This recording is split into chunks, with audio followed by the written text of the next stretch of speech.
Vamos a continuar en unos instantes con la midá de esta tarde, de Minjá, de Yom Kippurim y de este Shabbat Kodesh, pero antes quiero invitar a Sergio Sinai para que se acerque a compartir con nosotros, así como hoy a la mañana estuvimos con Dani Lehrer del FACA, del Foro contra el Antisemitismo. Hoy contamos con la enorme alegría de poder estar junto con Sergio. Bienvenidos para poder reflexionar en esta tarde de Yom Kippurim. Bueno, buenas tardes. Muchas gracias, Yoni. Para mí esta invitación es un honor y una enorme responsabilidad. El tema no es fácil.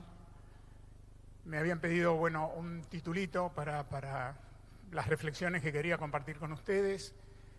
Y el que se me ocurrió es el perdón en tiempos difíciles. La verdad que es difícil hablar del perdón cuando estamos particularmente atravesados y heridos por cosas imperdonables. Pero más allá del hoy, mucho antes y también mucho después, porque vamos a trascender, el tema del perdón va a seguir siendo un tema crucial en nuestra vida, en nuestras relaciones. Los voy a dejar probablemente, y aunque después se enojen conmigo, pero yo voy a estar contento si lo logro, dejarlos con más preguntas que respuestas, por una cuestión de tiempo y también por una cuestión de que para mí las preguntas abren y a veces las respuestas adormecen. Para mí el tema del perdón empezó muy chico. Yo vivía en Santiago del Estero de chico.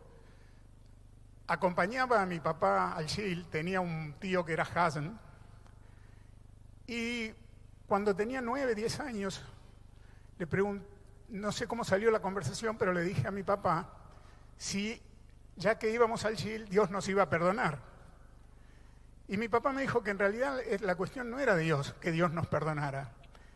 Que en este día lo que Dios hacía era decirnos que pidiéramos perdón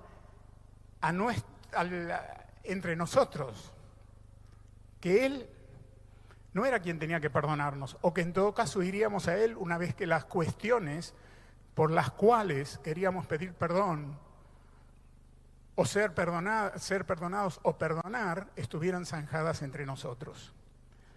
Y esto quedó ahí. Cuando después me puse ya más de grande a pensar, a escribir, a buscar respuestas para las cuestiones que, como decía Viktor Frankl, la vida nos plantea día a día como preguntas a responder, me dije, pero si la cuestión es con el otro, con el prójimo, con el de al lado, es necesario que ese otro exista, es necesario que esté. Y ahí me apareció Martin Buber, su filosofía del diálogo, y algo que me ha quedado grabado y siempre lo desenvaino, por un motivo o por otro, y sobre todo en estos tiempos realmente difíciles, exasperados, de desencuentros en muchos órdenes de la vida. Y es que nadie puede hablar de sí mismo, nadie puede decir yo, si no hay un tú enfrente. Porque si no hay un tú, si no hay otro enfrente de mí, yo no significa nada. La palabra yo cobra sentido ante la palabra tú. Ahora, cuando digo yo y enfrente de mí o junto a mí hay alguien que es mi tú, el tú de este yo, esa persona, ¿cómo se piensa a sí misma? Si tuviera que describirse, si tuviera que decir quién es, diría yo soy. Por lo tanto, en cuanto pronuncia la palabra yo, me convierte a mí en tú. Entonces, decía Buber, yo y tú no los podemos pensar como palabras separadas. Es una sola palabra, decía, de la cual yo y tú son las sílabas. Es una palabra de 2 sílabas, yo, tú. Si uno quita una de estas sílabas, la otra no quiere decir nada. Es decir, para ser yo, necesito que tú seas tú, pero sé que en ese momento me convierto en el tú de ese yo que eres. Entonces, esta cuestión del perdón, que me vuelve a invitar a reflexionar cada año en estos días, es una cuestión que me llevó a entender lo que me decía mi papá de chico. Esto de que la cuestión es entre nosotros. Y hay ustedes habrán leído, recibido alguna vez esta frase de este químico y filósofo israelí, Yoshahu Leibovitz, que dijo una vez, traten de no ser buenos entre Yom Kippur y Rosh Hashanah, sean buenos entre Rosh Hashanah y Yom Kippur. Si podemos lograrlo, va a haber menos por lo cual pedir perdón y menos que perdonar.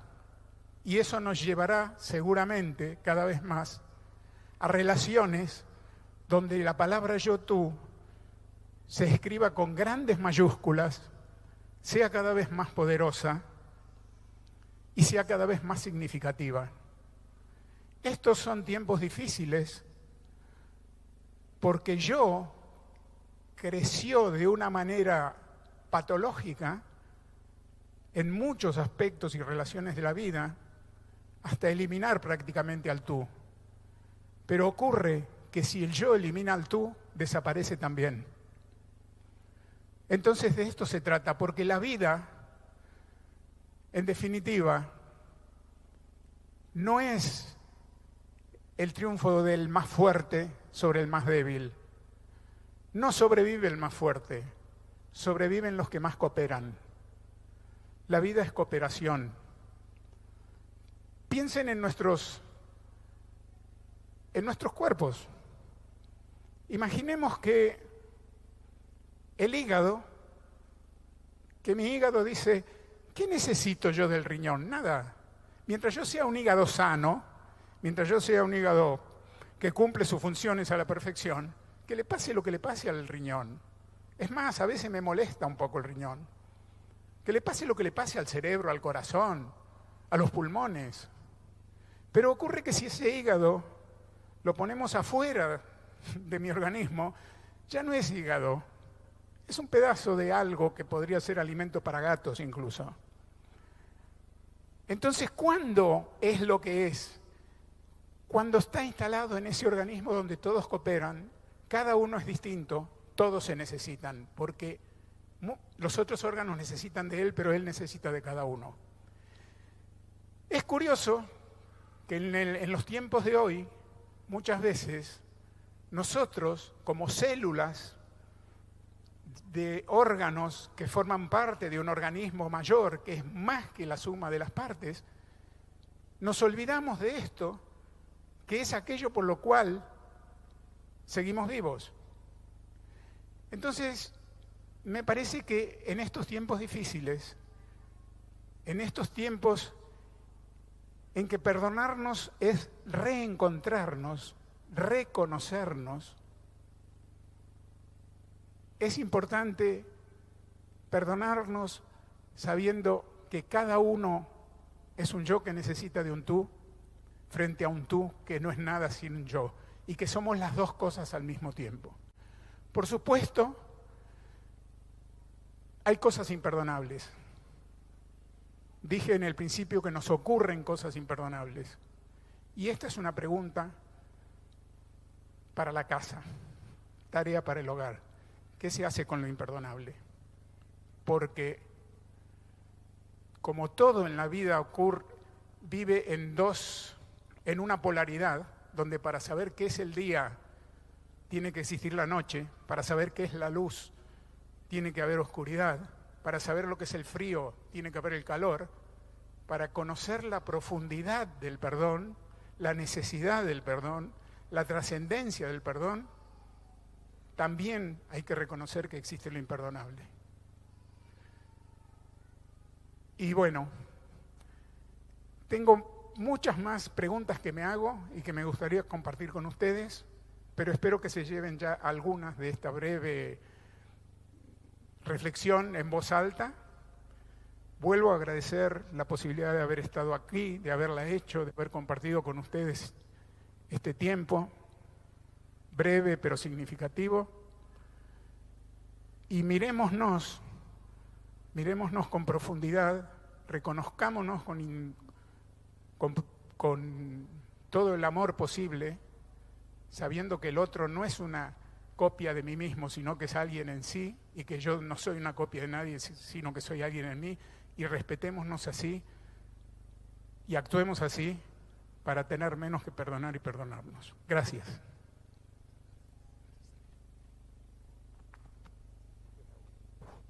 Gracias, Sergio.